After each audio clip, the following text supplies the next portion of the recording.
I get to bring Aaron David.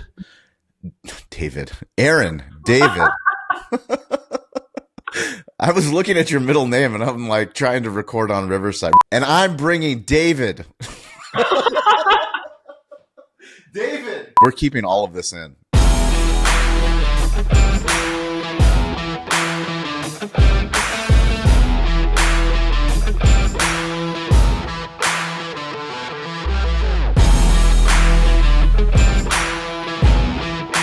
Welcome to Digital Hospitality. I am your host, Sean Walchef. This is a Cali BBQ media production. Today we have exciting news. We are doing a new media press release. This is something we've never done on the show. We started this show in 2017 because we had a deep belief in the internet. We believed that we weren't alone as business owners, that we could create content, have interesting conversations with people, moving the needle in hospitality and storytelling and in business. And here we are in 2024. And I'm really excited because today I am bringing Aaron David Roberts onto Digital Hospitality to talk about some deep work that he's been doing to solve a problem. So let's start with problem. And Aaron, then you can talk a little bit about the work that you've done with Rising Tides, the work that you've done with Cali Barbecue Media, and more importantly, what we're all here to talk about, which is the big work that we're going to be doing regionally. Let's get into it. Go for it. What's the problem? Let's do it. Yeah, Sean. I mean, thanks for having me. I think second time I've been on the podcast. Second time you've been. I know you're always behind the camera directing. I am. It's always fun to flip the camera here. So I mean, the problem really boils down to studio space for film and TV production is at a premium, and not only are more states and places around the country and around the world building studios, and you're seeing kind of an exodus from traditional Hollywood. But there aren't enough of these spaces built yet that are kind of this next generation technology. You know, I don't know if you know, but green screen is kind of how movies were made that were like Star Wars or Star Trek for a long time, for like the last 30, 40 years, right? So actors would stand, they would film in front of a screen, they wouldn't know what's going behind them, but, you know, someone would say, oh, it's space behind you, or, you know, you're on the desert planet of whatever, right? And you would kind of have to imagine it, and then the computer, you know, the post-production team would have to go back in, and they would have to fill in what the stuff was with the green screen and key it out, and it was kind of this whole long process. And starting about 10 years ago, a little under 10 years ago, virtual production kind of became this idea where you have a very large, high quality LED screen, like, you know, pixels that are all like, you know, I think like less than like an inch big, like these really high quality screens that instead of the actors standing in front of the green screen, they're standing in front of this massive LED wall that actually has the background already in there. So if you're in space, you're going to see the stars behind you. If you're on a desert planet, you're going to see it behind you. If you need to be on Mount Everest, boom, it's right there. So not only does it now save time in post-production, where we don't have to go back and put the background of space or whatever in, we're also able to have that more immersive experience for actors and the crew and everyone on set. So it's not as much imagining where you are, but it's a lot more immersive of feeling where you're at. And so these virtual production studios are, you know, over the next 10, 20 years, that's what the whole industry is going to be. That's what the market trends are saying. That's what I'm convinced of, because it's just a better way to do production. It's the wave of the future. That's I don't know if I want to I can keep teasing it, or I mean, everything starts with a problem, and you're somebody that you grew up in San Diego, you've been in the film industry, you work in the creator economy. You and I work together building Cali Barbecue Media, the work that we've done for restaurant influencers, for digital hospitality, now the work that we do for other clients to tell their story. I mean, it's crazy to me because we work with publicly traded companies, huge companies with large marketing budgets, and we're talking about storytelling. And from a business perspective, I see everything switching. You know, we say be the show, not the commercial. And we believe that to our core, because it's not that I don't believe in commercials. It's just the way that commercials are made and the budgets that they use to allocate to commercials that nobody sees. I mean, I have children that will not watch a YouTube Kids commercial, and it's made for YouTube Kids, but they'll watch original programming. And I think what's exciting for me is to hear about what the plans are for Southern California, you know, keeping things here in California, even though people don't believe that California is a great state to do business in. I disagree. I believe truly in not just the San Diego region, but Southern California. We're right next to the border. Talk about this big announcement that you have. Yeah, I mean, so the big announcement is that we are working with the city of Chula Vista to build one of these next generational film studios and entertainment complexes, right?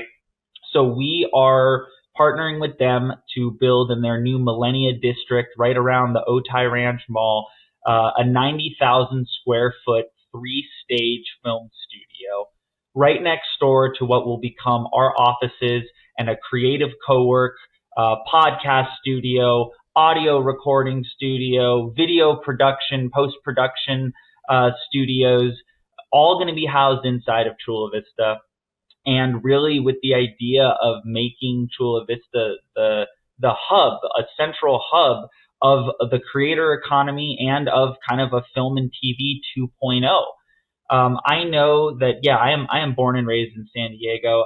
My entire life, especially in, you know, the early part of my 20s, I was told from everyone from my dad, who was a lifelong industry person, to, you know, mentors and other folks I ran across in LA, that what are you doing in San Diego, right? Like the industry's up here. Why are you in San Diego? You could be so much further ahead if you just moved out to LA and you started at the bottom on film sets and networked your way to the top and blah, blah, blah. But my whole point was I always wanted to build it here because San Diego had a film studio from about 1994 to 2008. It was called Stu Siegel. He still owns the spot, but he kind of changed his whole business model from the recession in 2008, and he kind of closed his doors to Hollywood. And as soon as the infrastructure left San Diego, all the film and TV left as well. We still do commercials in town. We still obviously, you know, do stuff like we do with ad agencies and work on the corporate side. But as far as like film and TV and traditional Hollywood, San Diego does hardly anything to the scale of what we were doing when the studio was open back in the 90s or the early 2000s. So I always knew kind of a if you build it, they will come type of model, right? That once San Diego can get the infrastructure again, we have everything else. We have the talent. We have every single location you could possibly want within about a 40-minute to an hour drive. You can get the beach, you can get the desert, the mountains, the suburbs, the cities, the boonies, like whatever you need, this county has it. And really the infrastructure was the missing piece, and that's what we're solving here. And working with the city of Chula Vista has been such a great partner, and we are really excited to kind of kick off what, you know, I think is going to be a real boom, both for the kind of film and television industry here, but even more importantly for the individual creators and other people who own, you know, an ad agency like myself and Rising Tides and media companies like Cali Barbecue. So before we started recording, I saw a quote from George Bernard Shaw that I thought was very applicable to what we're talking about. And it said, "Those who say it cannot be done should not interrupt those who are doing it." How many people have told you, Aaron, you have no expertise. This is a crazy idea. You shouldn't be doing what you're doing. How many people have told you that since you've embarked upon building this partnership?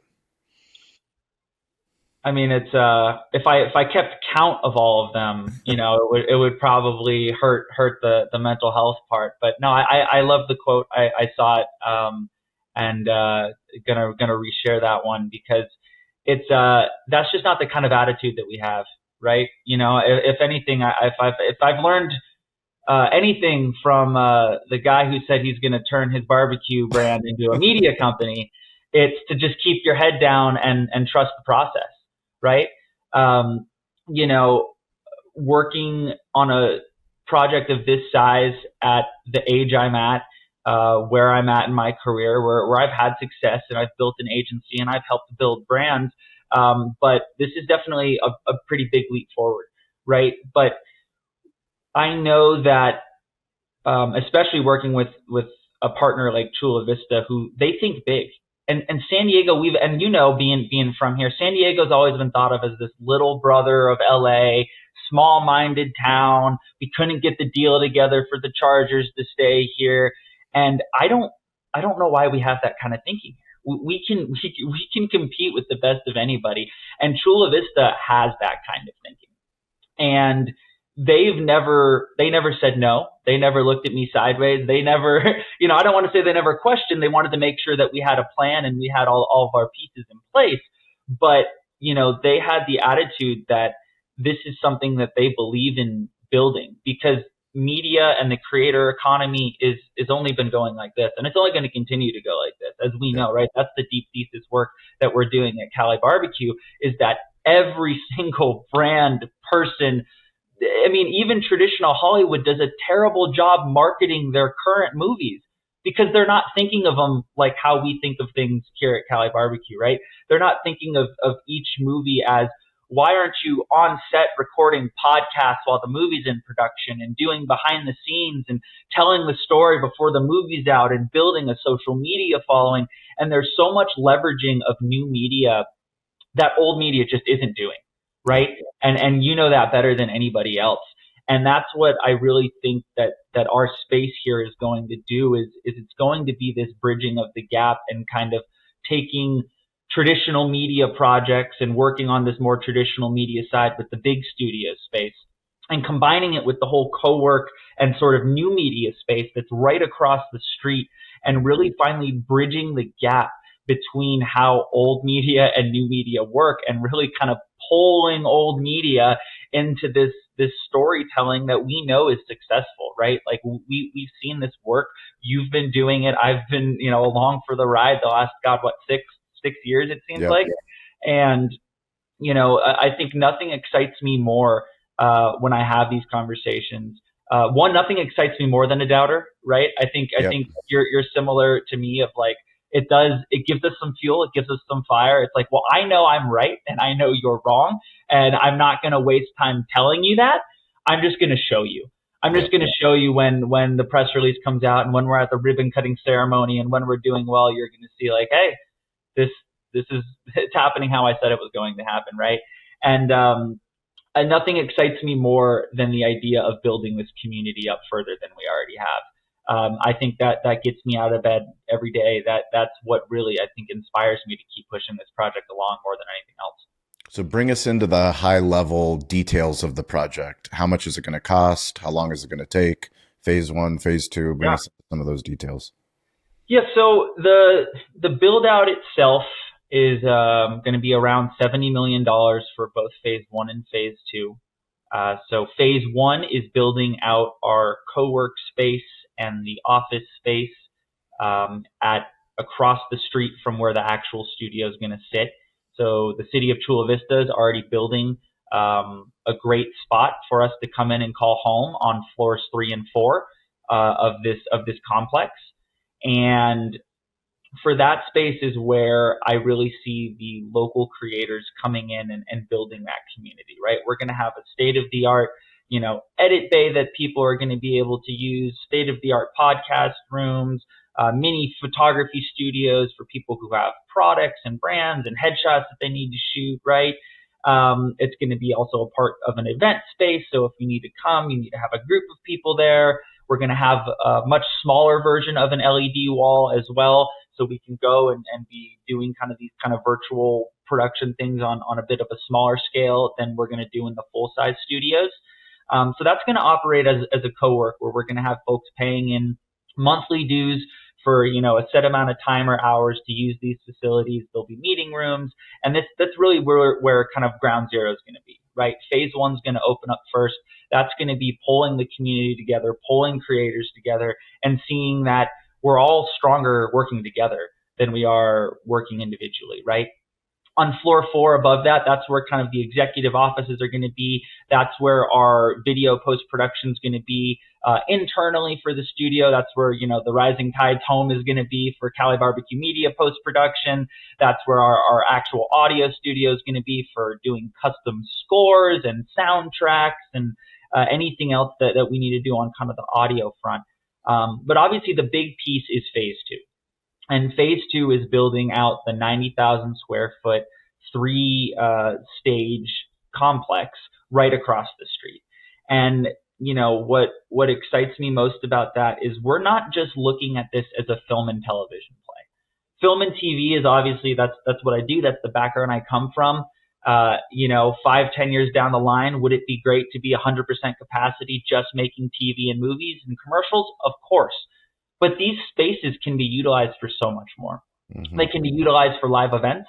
They can be utilized for people who want to do an in-person live stream and hybrid event where you've got 500, a couple hundred people actually in person, but you're also streaming this out to, maybe your company that has people all over the globe, right? It can be used for music, live touring acts who need to come in and, before Taylor Swift goes and takes her whole show around the world, her team needs a place to come in and do a technical setup, right? And they need like a state-of-the-art spot that can set up everything that Taylor Swift is going to travel around the whole world doing. And currently San Diego, the place where most artists are rehearsing is like a 20, 30-year-old like arena. And this is going to be our brand new state-of-the-art spot that's going to be able to attract that kind of work, because where would you rather rehearse? In Rock Lidditz in Pennsylvania in December when it's snowy on the ground, or 76 degrees in December in San Diego? Once our facilities are up to par with everywhere else in the country, I think the weather in San Diego, we're not called the most beautiful city in America for no reason, right? That's going to be a main factor in attracting these conferences, music touring, rehearsals, music videos, really anything that we can utilize this space for in a multimedia way, we're going to. I am completely agnostic. Whoever wants to come in and do something cool with LED walls, with, a 12,000 square foot studio, with an 18,000 square foot studio, or with a 25,000 square foot studio, we're going to be here ready to make some really awesome content. Why is the city of Chula Vista the perfect partner for this project when you look at where in San Diego this could have been? Yeah. Well, I first wanted to approach Chula Vista because I know they've had that dream big mentality for easily the last decade. I know they went out and they put a bid in for an Amazon facility. They put a bid in for a Netflix studio, the one I think that ended up being Netflix's first studio in New Mexico. Obviously, they got the Gaylord Hotel that they were actually able to get, which is almost, I think, complete within the next year or so, I believe, year or two. So I know that they were already thinking big. So when I approached them, I knew that I felt I was already going to be on the same page with someone, and it wasn't going to be as much maybe convincing of why you need to do this. It's also It's also really located in a central spot, maybe not central to the county, but it's right next to the border. It's 20 minutes from, the airport, for folks who are flying in that need to get out to the studio. It's not going to take another 40-minute ride to, if we built this up in Oceanside or something like that, right? Mm-hmm. And it kind of, again, it fits that any other locale you need, if you're not on a virtual stage, but you also need to have practical mountains or the desert, or go to the beach, or go downtown.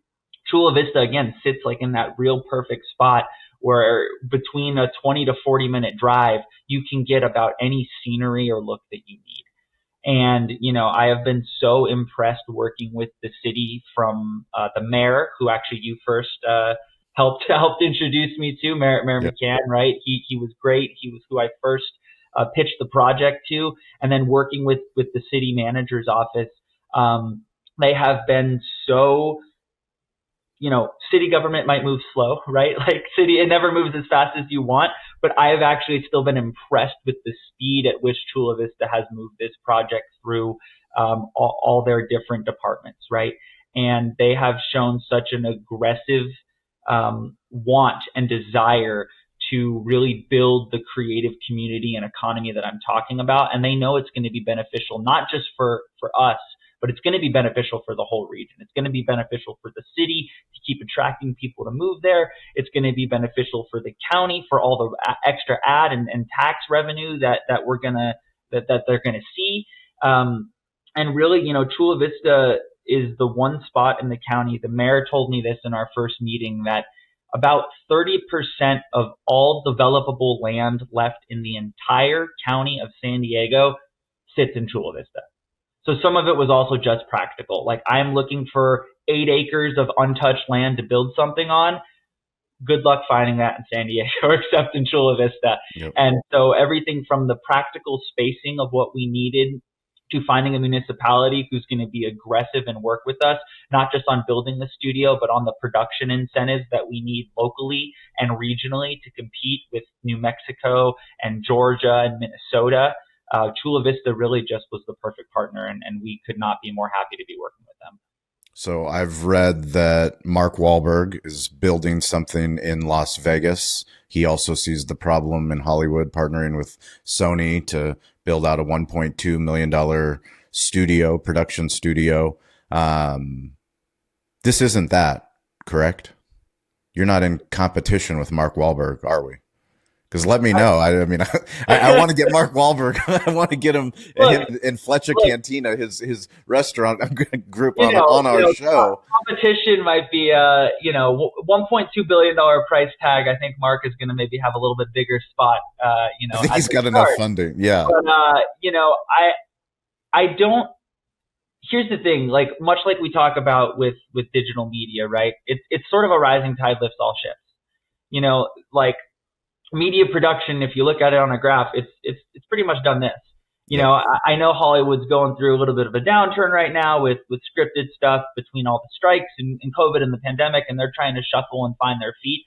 But overall, media production isn't going to suddenly take a massive dip and dive here, right? I think it's more that Mark Wahlberg and us are in competition with the old way of doing things. I agree. That's how I look at it, right? I also could say, hey, would you rather be in Vegas in the summer when it's 115 degrees or in San Diego? That's kind of my shrug of the shoulders. If I might have one leg up on Mark Wahlberg in his studio, might be that it's not 115 degrees for, 5 months out of the year.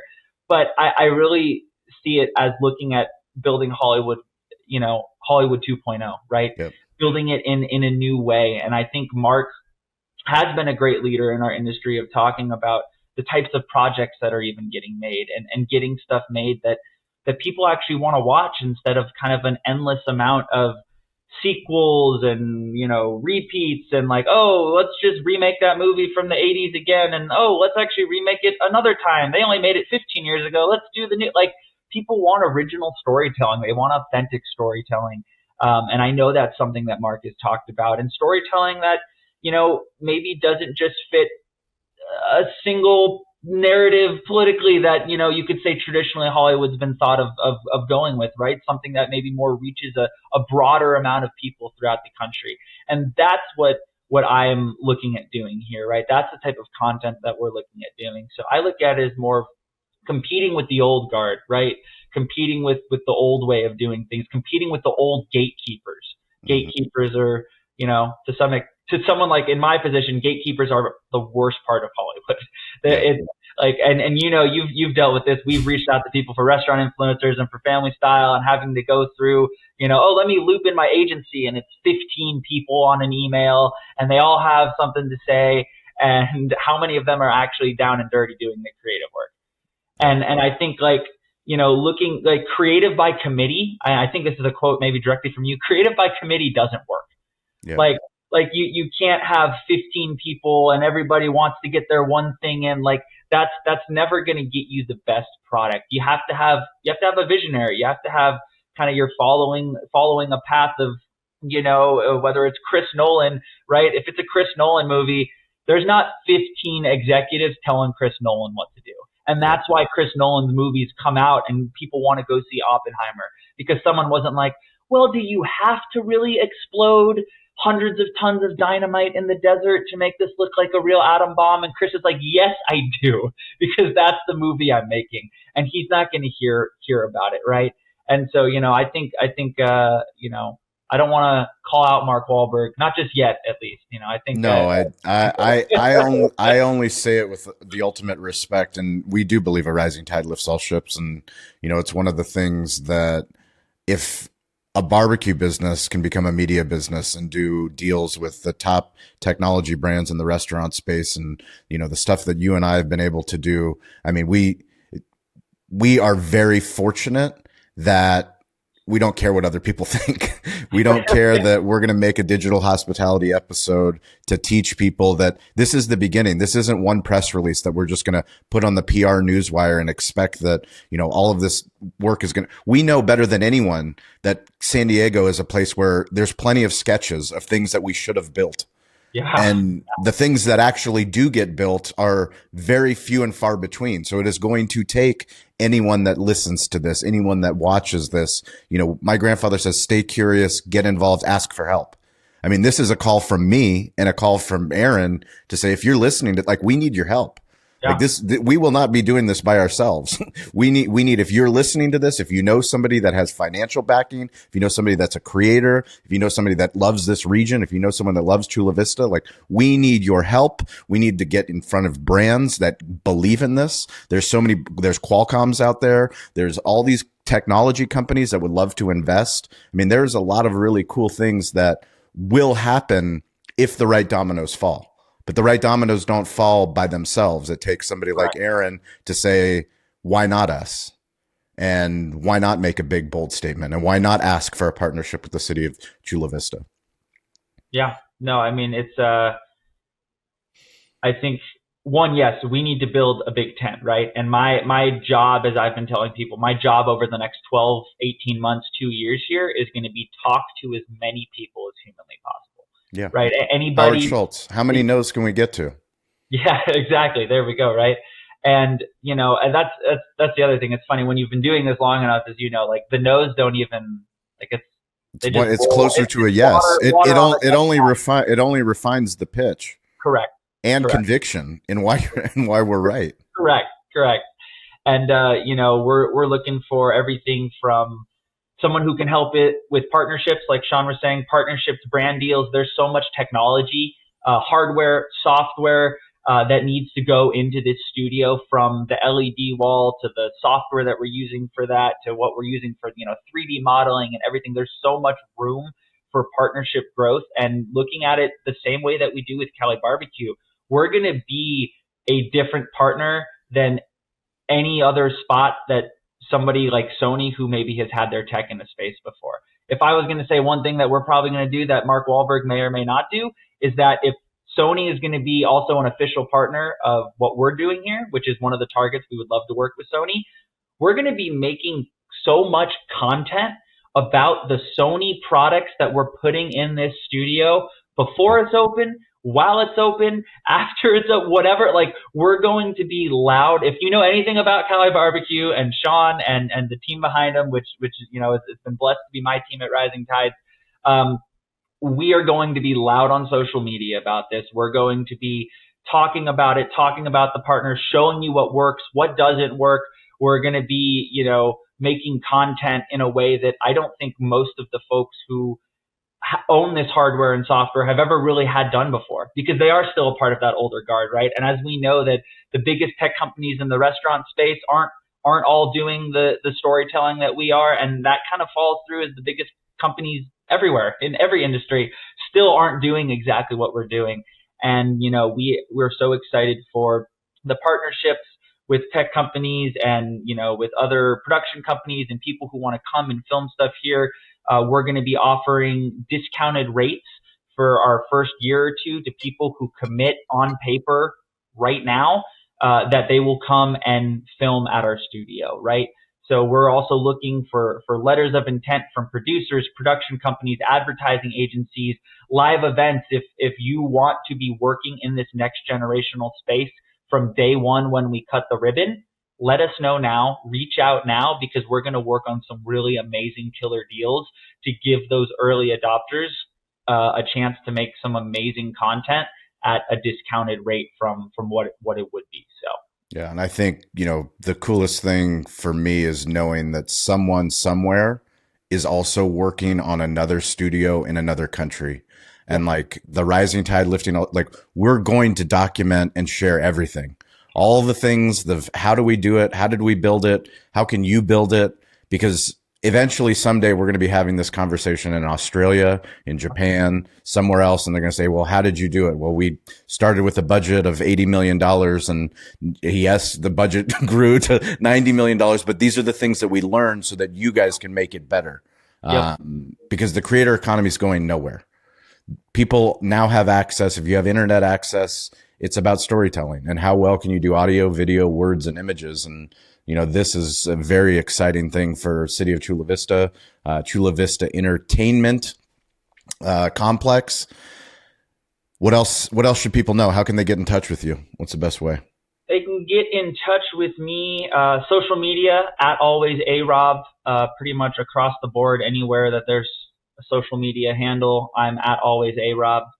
Also, our company, Rising Tides Creative, is the media agency that we use. Can always find us at Rising Tides Creative, Instagram, Facebook, wherever. Email me, Aaron at risingtidescreative.com.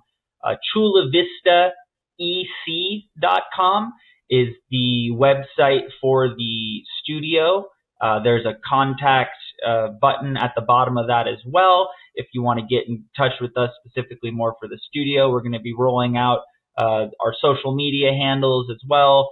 And, we're going to be just as loud as Cali Barbecue, hopefully at some point here. So all the content, all the things. Aaron, super excited. Can't wait. And if you guys are listening, please reach out to me, reach out to Aaron. We are just getting started. You're going to see a lot more, hear a lot more. And we want you to be a part of the story. So contact us. We appreciate it. Stay curious, get involved. Don't be afraid to ask for help. That is Aaron. Big plans, dream big dreams. Let's go.